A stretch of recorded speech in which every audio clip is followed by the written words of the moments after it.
Sports ആയിരുന്നു താല്പര്യം. Sports ലേഖകനാകുക എന്നുള്ളതായിരുന്നു വലിയൊരു ലക്ഷ്യം. ജേർണലിസ്റ്റിലേക്ക് വരുന്നത് തന്നെ അതിന് വേണ്ടിയിട്ടാണ്. പാട്ടുകൾ പലപ്പോഴും നമ്മുടെ മനസ്സിലുണ്ടാവും. പക്ഷെ പാടിയത് ആരാണെന്നോ അല്ലെങ്കിൽ മ്യൂസിക് ആരാണെന്നോ ലിറിസിസ്റ്റ് ആരാണെന്നോ പലപ്പോഴും പലരും ശ്രദ്ധിക്കില്ല. ഉമ്മുക്ക എന്ന് പറയുന്നത് ശശിയേട്ടൻ പറഞ്ഞതിന് അപ്പുറത്തില്ല.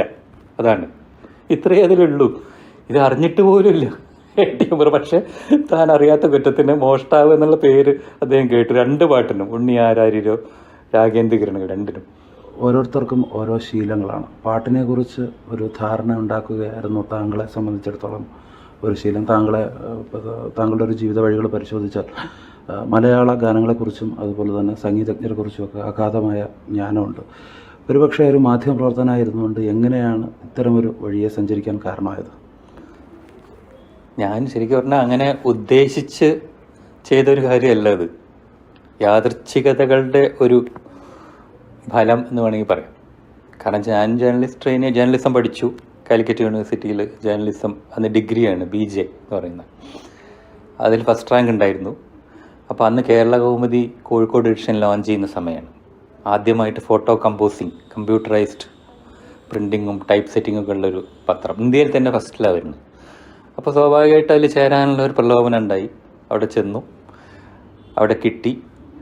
അപ്പോൾ അവിടെ ജേർണലിസ്റ്റ് ട്രെയിനിയായിട്ട് ജോയിൻ ചെയ്തു 400 രൂപ ശമ്പളത്തിൽ.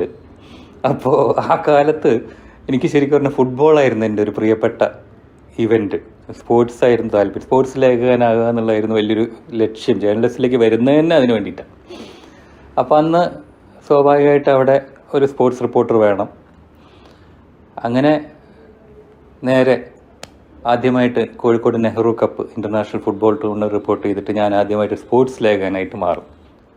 അപ്പോൾ അതൊക്കെ പാട്ട് ആ സമയത്തൊക്കെ മനസ്സിൻ്റെ ഒരു ഭാഗത്തുണ്ട്. പാട്ടിനെക്കുറിച്ച് എഴുതണമെന്നൊന്നും അന്ന് പാട്ടിനെക്കുറിച്ചൊക്കെ എഴുതുന്ന വളരെ മലയാളത്തിൽ ആരുമില്ല. ഹിന്ദി ഇംഗ്ലീഷിലാണെങ്കിൽ രാജു ഭരതനെ പോലുള്ള വളരെ കുറച്ച് പേരുണ്ട്. അപ്പോൾ ഒരിക്കലും അങ്ങനെ പാട്ടിനെക്കുറിച്ച് എഴുതണം അല്ലെങ്കിൽ പാട്ടിൻ്റെ പിന്നാലെ നടന്ന് ഗവേഷണം നടത്തുന്നത് അങ്ങനെയൊന്നും സങ്കല്പിച്ചിട്ടില്ല. പാട്ട് കേൾക്കും, ഭയങ്കര ഇഷ്ടമാണ്. ചില പാട്ടുകളോട് പ്രത്യേക താല്പര്യം, ചില മ്യൂസിക് ഡയറക്ടേഴ്സിന്. അന്ന് മുതലേ ഇതിൻ്റെ ശില്പികൾ ആരാണെന്നുള്ളത് മനസ്സിലുണ്ടായിരുന്നു. ഇതിൻ്റെ രചന, സംഗീതം, പിന്നെ അത് അഭിനയിച്ച ആളാരാണ്, അങ്ങനെ അതിൻ്റെ വരികളുടെ അല്ലെങ്കിൽ ഈണത്തിൻ്റെ പ്രത്യേകത, ഇതൊക്കെ ഞാൻ മനസ്സിലറിയാണ്ട് ഇങ്ങനെ സൂക്ഷിച്ചു വെച്ചിരുന്നു. അപ്പോൾ അങ്ങനെ ഒരു ദിവസം എനിക്കൊന്ന് 1980s അവസാനം ഒരിക്കൽ ലീല ചേച്ചി, പി ലീല ഒരിക്കൽ കോഴിക്കോട് വന്നു. അപ്പോൾ എൻ്റെ കുട്ടിക്കാലം പോലെ എനിക്ക് വലിയ ഇഷ്ടമൊരു സിംഗറാണ് ലീല ചേച്ചി. നമ്മളൊക്കെ രാവിലെ തന്നെ സുപ്രഭാതം കേൾക്കുന്നു, ഗുരുവായൂർ പോകുമ്പോൾ നാരായണീയം കേൾക്കുന്നു, ജ്ഞാനപ്പാന കേൾക്കുന്നു. അങ്ങനെ വളരെ ചെറുപ്പത്തിൽ എനിക്ക് തോന്നുന്നു എൻ്റെ വീടിൻ്റെ അതേ അന്തരീക്ഷമൊക്കെ അതിൻ്റെ കാരണമായിരിക്കാം. അപ്പോൾ ലീല ചേച്ചി ഒന്ന് കാണണം, ഒരു വലിയൊരു ആഗ്രഹം. അപ്പോൾ ഞാൻ അവിടെ ചെന്നു. എൻ്റെ അമ്മാവുണ്ട്, മുല്ലശ്ശേരി രാജഗോപാൽ എന്ന് പറയും. അതായത് പിന്നെ ദേവാസുരത്തിലൂടെ രഞ്ജിത്ത് അനശ്വരനാക്കിയ ഒരു ക്യാരക്ടറാണ്. അപ്പോൾ എൻ്റെ അമ്മയുടെ ഫസ്റ്റ് കസിനാണ്. അതിനേക്കാൾ ഉപരി എൻ്റെ ഒരു ഫ്രണ്ട്, ഫിലോസോഫർ ആൻഡ് ഗൈഡ് എന്ന് വേണമെങ്കിൽ പറയാം. അപ്പോൾ ഞാൻ രാജുമാടത്ത് എൻ്റെ ഒരു ആഗ്രഹം ഉണർത്തിച്ചു. ഇങ്ങനൊരു ആഗ്രഹമുണ്ട്. അപ്പോൾ രാജുവിന് പറഞ്ഞു, നീ എന്തിനാണ് പേടിക്കണം? അപ്പോൾ രാജുമാക്ക് നേരത്തെ അറിയാം, പാട്ടുകാരുമായിട്ട് നല്ല ബന്ധം. ഞാൻ വിളിച്ച് പറയാം, നീ പോയി അളകാപുരി പോയി കാണുമെന്ന് പറഞ്ഞു. അങ്ങനെ ഞാൻ രാജുമായുടെ ശുപാർശയോട് കൂടിയിട്ട് ലീല ചേച്ചിയെ കാണാൻ പോവുക അളകാപുരിയിൽ. അളകാപുരി ചെന്നപ്പോൾ എനിക്ക് വലിയ സന്തോഷമായി. കാരണം അവരിങ്ങനെ ഗുരുവായൂരപ്പൻ്റെ ഫോട്ടോ ഒക്കെ മേശപ്പുറത്ത് വെച്ച് വളരെ പയസ്സായിട്ടുള്ള, വളരെ വിശുദ്ധിയുടെ ഒരു പ്രതീകം എന്ന് വേണമെങ്കിൽ പറയാം ലീല ചേച്ചിയെ പറ്റി. വളരെ നന്നായിട്ട് ആരെപ്പറ്റി ദുഷിപ്പ് പറയില്ല, അങ്ങനത്തെ ഒരു സ്വഭാവം. അപ്പോൾ എനിക്ക് സ്വാഭാവികമായിട്ടും അറിയുന്ന ലീല ചേച്ചിയുടെ പാട്ടുകളെക്കുറിച്ചൊക്കെ ഞാൻ സംസാരിച്ചു. ഞങ്ങൾ കുറേ നേരം സംസാരിച്ചു. ആ പാട്ടുകളുടെ കഥയൊക്കെ ചോദിച്ചു. ലീല ചേച്ചിക്ക് അവർക്കും നാച്ചുറലി അവർക്കും ഇഷ്ടമായിരുന്നു ഇതിനെക്കുറിച്ച് സംസാരിക്കാൻ. അവർ പാട്ടുകളെക്കുറിച്ച് അറിയുന്ന ഒരാളായതുകൊണ്ട്. അങ്ങനെ ഞങ്ങൾ ധാരാളം സംസാരിച്ച് സമയം പോയത് അറിഞ്ഞില്ല. ഞാനിത് ഇൻ്റർവ്യൂ അല്ലാത്തതുകൊണ്ട് ഞാൻ നോട്ട് ചെയ്യുന്നൊന്നുമില്ല, ഇത് മനസ്സിൽ സ്റ്റോർ ചെയ്യുന്നുള്ളൂ. അപ്പോൾ അത് കഴിഞ്ഞ് പുറത്തേക്ക് ഇറങ്ങി ഞാൻ യാത്ര ചോദിക്കാൻ വേണ്ടിയിട്ട് അവരും എൻ്റെ കൂടെ വന്നു വാതിൽ വരെ. അപ്പോൾ യാത്ര പറഞ്ഞ് പുറത്തേക്ക് ഇറങ്ങുമ്പോൾ അവർ ഹൃദയത്തിൽ കൊള്ളുന്നൊരു ചോദ്യം ചോദിച്ചു. അപ്പോൾ രവി, ഇത് എവിടെയാ അടിച്ചു വരിക ചോദിച്ചു. ഞാനാകെ ബേജാറായി. കാരണം വെച്ചാൽ നമ്മളൊരിക്കലും സങ്കല്പിക്കുന്നില്ല ഇത് ഇൻ്റർവ്യൂ ഒരു ലേഖനമായിട്ട് എഴുതണമെന്നോ അല്ലെങ്കിൽ എവിടെയെങ്കിലും പബ്ലിഷ് ചെയ്യണമെന്നില്ല. എനിക്കാണെങ്കിൽ ലീല ചേച്ചിയുടെ മുഖത്ത് നോക്കി പറയാനൊരു മടി. ഇത് ഞാൻ പറഞ്ഞു, പറയാം ചേച്ചി പറഞ്ഞു. അങ്ങനെ യാത്ര പറഞ്ഞു. പിന്നെ എനിക്കാകെ ടെൻഷൻ, ഇതിങ്ങനെ എഴുതാതിരിക്കാൻ പറ്റുമോ? എനിക്ക് ഏറ്റവും പ്രിയപ്പെട്ടൊരു ഗായികയാണ്. അങ്ങനെ ഞാൻ രണ്ടും കൽപ്പിച്ചില്ല. ഈ ഇൻ്റർവ്യൂ എൻ്റെ മനസ്സിൽ ഓർമ്മയിൽ നിന്ന് വീണ്ടെടുത്ത് അതൊരു അതിൻ്റെ സ്ക്രിപ്റ്റാക്കി മാറ്റി അന്നത്തെ കൗമുദിയുടെ ഞായറാഴ്ച പതിപ്പിൻ്റെ ചാർജ് ഉണ്ടായിരുന്ന ഭാസ്കരേന്ദ്രന് അയച്ചു കൊടുത്തു. ഭാസ്കരേന്ദ്രൻ അത് ഉജ്ജയിനിയിലെ ഗായിക എന്ന് പറയുന്ന മനോഹരമായ തലക്കെട്ടോട് കൂടിയിട്ട് പബ്ലിഷ് ചെയ്തു. അങ്ങനെ ഞാൻ പോലും അറിയാതെ ഞാൻ പാട്ടിനെ കുറിച്ച് എഴുതുന്ന ഒരാളായി മാറി. വളരെ യാദർച്ഛികമായിട്ട് താങ്കളുടെ സോഷ്യൽ മീഡിയ കാണാനിടയായി അന്തരിച്ച സംഗീത സംവിധായകൻ ശ്രീ ജയൻ സാർ, KG ജയൻ, നാദബ്രഹ്മത്തിൻ സാഗരം മീട്ടി വരും, ബിച്ചു തിരുമലയുടെ വരികൾ, ഹൃദയം, നക്ഷത്രദീപങ്ങൾ അല്ലെങ്കിൽ യേശുദാസ് പാടി അഭിനയിച്ച ഗാനം. അപ്പോൾ അദ്ദേഹത്തിൻ്റെ എന്തെങ്കിലും മലയാളിക്ക് മറക്കാനാകാത്ത ചില ഓർമ്മകളിലൂടെ താങ്കൾ കടന്നു പോയിട്ടുണ്ടാവില്ലേ? തീർച്ചയായിട്ടും. ജയൻ മാഷ് എന്ന് പറയുന്നത് എനിക്ക് തോന്നുന്നത് നമ്മളിപ്പോൾ ലെജൻഡുകൾ എന്ന് പറയാറുണ്ട്. ഇപ്പോൾ ദേവരാജൻ, ബാബുരാജ്, ദക്ഷിണാമൂർത്തി, രാഘവൻ, അർജുന മാഷ്, ഇവരൊക്കെ ലെജൻസ് ആയിട്ട് കാണാറുണ്ട്. അപ്പോൾ ഇവരെ പറ്റി പറയുമ്പോൾ ജയവിജയ എന്ന പേര് പലപ്പോഴും പലരും മെൻഷൻ ചെയ്യാറില്ല. പക്ഷേ എനിക്ക് തോന്നുന്നു ഇവരുടെ പാതയിൽ നിന്ന് സമാന്തരമായിട്ടൊരു സംഗീത സരണി സൃഷ്ടിച്ച ആളുകളാണ്. പ്രത്യേകിച്ച് ഭക്തിഗാന ലോകത്ത് ഒരു സ്വതസിദ്ധമായ ഒരു ആസ്വാദന സംസ്കാരം തന്നെ സൃഷ്ടിച്ച ആൾക്കാരാണ് ജയവിജയൻ. അവർ ചെയ്തിട്ടുള്ള പാട്ടുകളിലെല്ലാം അവരുടെ മുദ്രയുണ്ട്, അവരുടെ അവർ പാടിയിട്ടുള്ള പാട്ടുകളിലുണ്ട്. ഇപ്പോൾ സിനിമയിൽ അവർ വളരെ കുറച്ച് പാട്ടുകൾ ചെയ്തിട്ടില്ല. അതിലൊന്ന് ഈ നക്ഷത്രദീപങ്ങളാണ്, ഇന്ന് ഹൃദയം ദേവാലയം. അതൊക്കെ തന്നെ അവർ പറയും ഇത് സിനിമയ്ക്ക് വേണ്ടി എഴുതിയ പാട്ടൊന്നുമില്ല, ബിജു ചേട്ടൻ സിനിമയ്ക്ക് വേണ്ടി എഴുതിയ പാട്ടേ അല്ല. ഈ ഹൃദയം ദേവാലയം എന്നുള്ള പാട്ട് ഒരു മഹാക്ഷേത്രങ്ങൾക്ക് മുന്നിൽ എന്ന് പറയുന്നൊരു പുസ്തകം നോക്കിയപ്പോൾ അതിൽ വായിച്ചിട്ടുള്ള ഒരു ആശയം വെച്ച് എഴുതിയതാണ്, കുറച്ച് വരികൾ എഴുതി വെച്ചതാണ്. അപ്പോൾ ഈ തെരുവ് ഗീതം എന്ന് പറയുന്ന സിനിമ വന്നപ്പോൾ അതിൻ്റെ ഒരു സിറ്റുവേഷനിൽ ഇത് യോജിക്കുന്നു പറഞ്ഞിട്ട് അത് കൊടുക്കുകയുണ്ടായത്. അത് ജയവിജയ കമ്പോസ് ചെയ്തു, യേശുദാസ് പാടി, അത് മനോഹരമായി. പക്ഷെ ആ പടം റിലീസ് ചെയ്തില്ല. അതിൻ്റെ വിഷ്വല് ജനങ്ങൾ ഇന്ന് വരെ കണ്ടിട്ടുണ്ടാവില്ല. പക്ഷെ എന്നാൽ പോലും ആ പാട്ട് സൂപ്പർ ഹിറ്റായിട്ട് മാറി. ഇങ്ങനെയുള്ള പാട്ടുകൾക്കൊരു പ്രത്യേകത എന്താ വെച്ചാൽ നമുക്ക് വിഷ്വലിൻ്റെ ഒരു പരിമിതിയില്ല, നമുക്ക് നമ്മുടേതായ രീതിയിൽ മനസ്സിൽ വിഷ്വലി ചിത്രീകരിച്ച് കാണാം.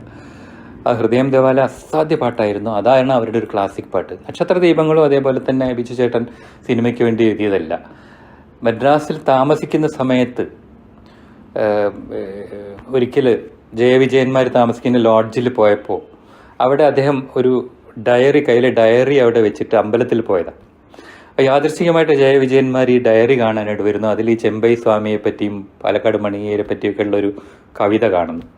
അപ്പോൾ അവർക്കൊരു കൗതുകം വന്ന് അവർ അവിടുന്ന് അപ്പം തന്നെ കമ്പോസ് ചെയ്തു. ഈ കമ്പോസ് ചെയ്ത് ഈ പാട്ട് പിന്നീട് നിറകുടം എന്നൊരു സിനിമ, ഒരു റീമേക്ക് സിനിമയാണ്. സിനിമ ഭീംസിംഗ് ഡയറക്റ്റ് ചെയ്യുന്ന സമയത്ത് അതിലെ ഒരു സിറ്റുവേഷന് വേണ്ടിയിട്ട് ഈ പാട്ട് ഉപയോഗിക്കാൻ ജയവിജയ തീരുമാനിക്കുക. അങ്ങനെ യാദൃച്ഛികതകളുടെ ഒരു കൂമ്പാരാണ് ശരിക്കും പറഞ്ഞാൽ ഈ ജീവിതം അവരുടെ. അപ്പം ഞാൻ പറയണതെന്ന് വെച്ചാൽ അവരുടേതായ ഒരു സരണിയുണ്ട് സംഗീതത്തിൽ. അവരുടെ ആലാപനമാണെങ്കിൽ എത്രയും ഊർജ്ജസ്വലമായിട്ടൊരു ആലാപനം.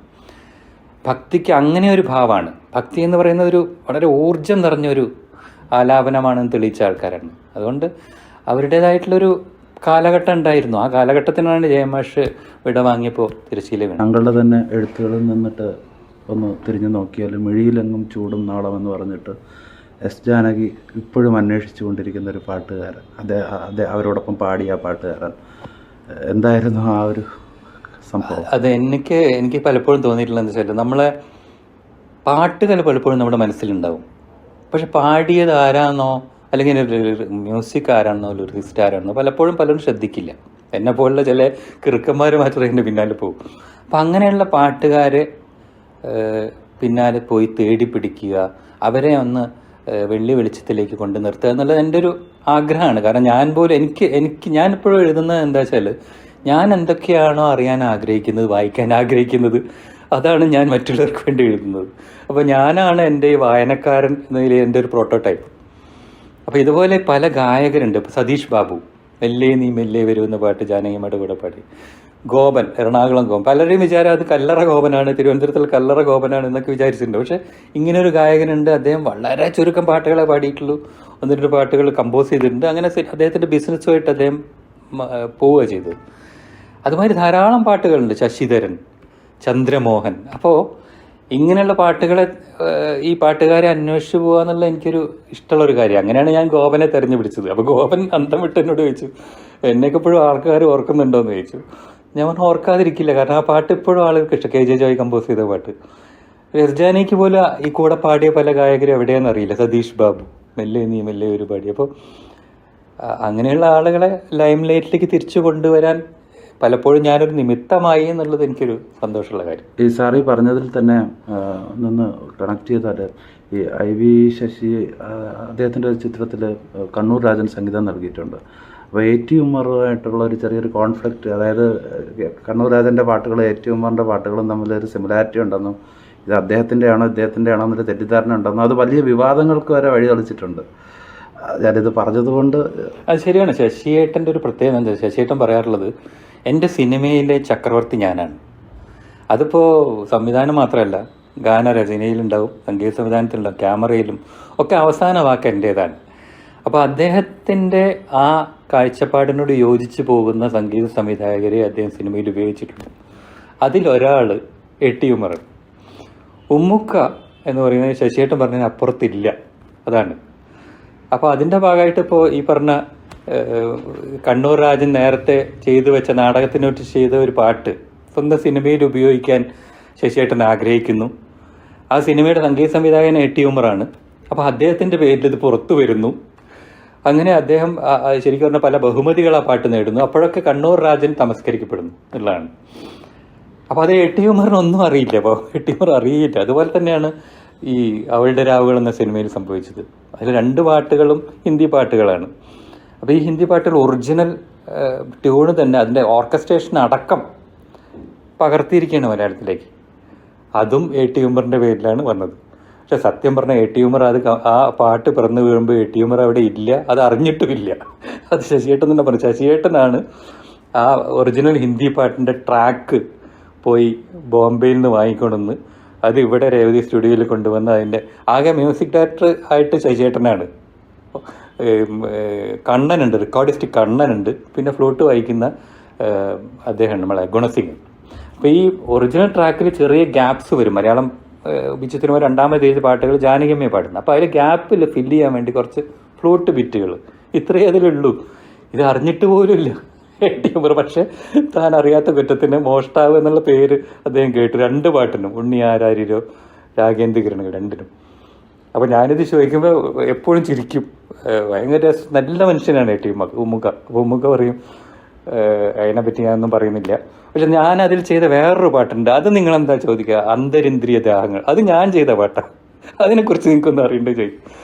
അപ്പോൾ എന്തൊരു നല്ല ഹൃദയ നൈർമല്യമുള്ള മനുഷ്യൻ. ദാസേട്ട എപ്പോഴും പറയാറുണ്ട് സിനിമയിൽ അദ്ദേഹം കണ്ട ഏറ്റവും ഇന്നസെൻ്റ് ആയിട്ടുള്ള ജെന്യൂൻ ആയിട്ടുള്ള 2 പേരിൽ ഒന്ന് A.T. ഉമ്മർ, മറ്റേത് ജോബേട്ടൻ, അല്ലിയാമ്പൽ ചെയ്തിട്ടുള്ള ജോബ. ഇവർ 2 പേരെന്ന് പറയാറുണ്ട്. ഈ ജയൻ സാറിൻ്റെ ഒരു സംഗീത വശത്തേക്ക് നോക്കിയാൽ KJ ജോയി എന്ന് പറയുന്ന വിഖ്യാതനായ സംഗീത സംവിധായകൻ്റെ ഒരു കാര്യങ്ങളുണ്ട്. മലയാളി ഒരിക്കലും മറക്കാത്ത കസ്തൂരി മാൻമിഴി, ശരമേതു പോലുള്ള ഗാനം. ഏറ്റവും വലിയ ദുഃഖങ്ങളിലൊന്നാണ് ശരിക്കും പറഞ്ഞാൽ ജോയി ഏട്ടൻ. കാരണം ഞാൻ അദ്ദേഹത്തെ ഒരു 10-15 വർഷം മുമ്പ് ആദ്യമായിട്ട് കാണാൻ പോവുകയാണ്. അപ്പോൾ അതിനു മുമ്പ് ഞാൻ ജോയി ഏട്ടനെ കണ്ടിട്ടുണ്ട്. ജോയി ഏട്ടൻ എന്ന് പറഞ്ഞിട്ടുണ്ടെങ്കിൽ ഒരു രാജകുമാരനെ പോലെയാണ്. എന്ന് പറഞ്ഞാൽ അദ്ദേഹത്തിൻ്റെ ഡ്രസ്സിങ്ങിൽ, അദ്ദേഹം ഉപയോഗിക്കുന്ന പെർഫ്യൂംസ്, വാച്ചസ്, കൂളിംഗ് ഗ്ലാസ്, പിന്നെ അദ്ദേഹം കടന്ന് സഞ്ചരിക്കുന്ന കാറുകൾ, ഏറ്റവും ലേറ്റസ്റ്റ് ബെൻസ് കാർ, പ്ലിമത്ത് കാറൊക്കെ ആദ്യമായിട്ട് സൗത്ത് ഇന്ത്യയിൽ ഇമ്പോർട്ട് ചെയ്യുന്നത് ജോയേട്ടനാണ്. അപ്പോൾ ജോയേട്ടൻ വരുന്നതിനൊരു ആഘോഷം. ജോയേട്ടൻ ആദ്യം ഒരു കാറിൽ വരും, പിന്നാലെ കാറിൽ ജോയേട്ടൻ്റെ കീബോർഡും അക്കോർഡിയനൊക്കെ വരും. അപ്പോൾ അങ്ങനെ രാജകീയമായിട്ട് കണ്ടിട്ടുള്ള ഒരാളെ ഈ അക്കോർഡിയൻ പോലുള്ള സംഗീതോപകരണം മലയാളത്തിൽ ഇൻട്രൊഡ്യൂസ് ചെയ്യുന്നതും ഇദ്ദേഹമാണ്. കാരണം അത് വായിക്കാൻ സ്വന്തമായിട്ട് വായിച്ചെടുത്താന്നുള്ള, അതായത് ഇത് പഠിച്ചെടുത്ത് സ്വന്തം, അതാണ്. അപ്പോൾ ഇദ്ദേഹം വരുന്ന ഒരു രാജാവിൻ്റെ ഒരു എന്താ പറയുക, ഒരു ഇമേജ് അദ്ദേഹത്തിന് അന്നത്തെ കാലത്ത്. പിന്നെ അദ്ദേഹത്തെ കാണുമ്പോൾ അദ്ദേഹം ഒരു ശരീരത്തിൻ്റെ ഒരു ഭാഗം തളർന്ന് ഒരു കാല് മുറിച്ച് ആ കൽപ്പന ഹൗസ് എന്ന് പറയുന്ന അദ്ദേഹത്തിൻ്റെ വലിയ കൊട്ടാര സദൃശമായ വീടിൻ്റെ ഒരു മുറിയിൽ ഒരു കിടക്കയിൽ ഇങ്ങനെ ഒതുങ്ങി ജീവിക്കുന്ന ഒരു മനുഷ്യൻ, മെലിഞ്ഞ ഒരു മനുഷ്യൻ. പക്ഷെ ഞാൻ എപ്പോഴും കണ്ടിട്ടുള്ള അദ്ദേഹത്തിൻ്റെ മുഖത്ത് ആ പഴയ അതേ എനർജി ഉണ്ട്. അപ്പോൾ അദ്ദേഹം, എനിക്കിപ്പോഴും ഓർമ്മയുണ്ട്, അദ്ദേഹം ആ സംസാരിക്കുന്ന ഇടയ്ക്ക് പെട്ടെന്ന് ബിച്ചു ചേട്ടനെ വിളിച്ച് തരാൻ പറഞ്ഞു. ഉടനെ ഞാൻ ബിച്ചു ചേട്ടനെ വിളിച്ച് പറഞ്ഞു. ബിച്ചു ചേട്ടന് ഫോൺ കൊടുത്തപ്പോൾ ഇദ്ദേഹം എൻ സ്വരം പൂവിടുന്നുള്ള പാട്ടങ്ങ് പാടുക, നേരെ സംസാരമൊന്നുമില്ല. അപ്പോൾ ബിച്ചു ചേട്ടാ ജോയ് എന്ന് പറഞ്ഞു. അപ്പോൾ ഇവർ 2 പേരും സംസാരമാണ്. അപ്പോൾ ജോയേട്ടൻ പറയാം, ബിച്ചു എൻ്റെ മനസ്സിൽ നിറയെ ട്യൂണുണ്ട്, ഇഷ്ടം പോലെ ട്യൂണുണ്ട്, പക്ഷേ ആർക്കും വേണ്ട, നമുക്ക് ഇനിയും പഴയമാതിരി ട്യൂൺ ഉണ്ടാക്കണം. അപ്പോൾ ബിജു ഏട്ടൻ പറഞ്ഞു ചെയ്യാമല്ലോ നമുക്ക്, ഞാനിപ്പോൾ ഒരു ട്യൂൺ പറയട്ടെ എന്നു. ഉടനെ ഒരു ട്യൂൺ പുള്ളി മനസ്സിലുണ്ടാക്കി. അപ്പുറത്തുനിന്ന് ബിജു ചേട്ടൻ അതിനനുസരിച്ച് ഒരു വരിപ്പ് ഒരു പല്ലവി അപ്പം തന്നെ ഉണ്ടാക്കി. അപ്പോൾ ഞാൻ ആലോചിച്ച് ഇങ്ങനെയായിരിക്കുമല്ലോ ഇവരൊക്കെ ഉണ്ടാക്കിയിട്ടുള്ളത്. അതുമാതിരി ജയനുമായിട്ടുള്ള ബന്ധം എന്ന് പറഞ്ഞാൽ പുള്ളി പറയാറുണ്ട് ജോയേട്ടൻ. ജയനും ഈ സിനിമയിൽ അഭിനയം അവസരം തേടി വന്ന സമയത്ത് ജോയിയും ഓർക്കസ്ട്ര ആർട്ടിസ്റ്റൊക്കെ ആയിട്ട് നിൽക്കുന്ന സമയം. അപ്പോൾ ഇവർ പലപ്പോഴും ജയനെ പലർക്കും പരിചയപ്പെടുത്തിയിട്ടുള്ളതൊക്കെ ജോയേട്ടനാണ്. അപ്പോൾ ആ കാലത്ത് ജയൻ പറയും, ഞാൻ എന്തെങ്കിലും ഒരു സൂപ്പർ സ്റ്റാറായി മാറി എനിക്ക് വേണ്ടിയിട്ട് നീ ആയിരിക്കും പാട്ട് ചെയ്യുന്നത്. അങ്ങനെ പല പാട്ടുകളും ചെയ്തു. അതിലൊന്നാണ് ഈ പറഞ്ഞ കസ്തൂരി മാൻമിഴി. ഭയങ്കര റിച്ച് ആയിട്ടുള്ള ഓർക്കസ്ട്ര, ട്രംപറ്റൊക്കെ ഉള്ള ഒരു ഭയങ്കര ഓർക്കസ്ട്ര, അങ്ങനെയുള്ള പാട്ടുകളായിരുന്നു. അപ്പോൾ അന്നത്തെ കാലത്തെ ഒരു ന്യൂജൻ സംഗീത സംവിധായകനാണ്.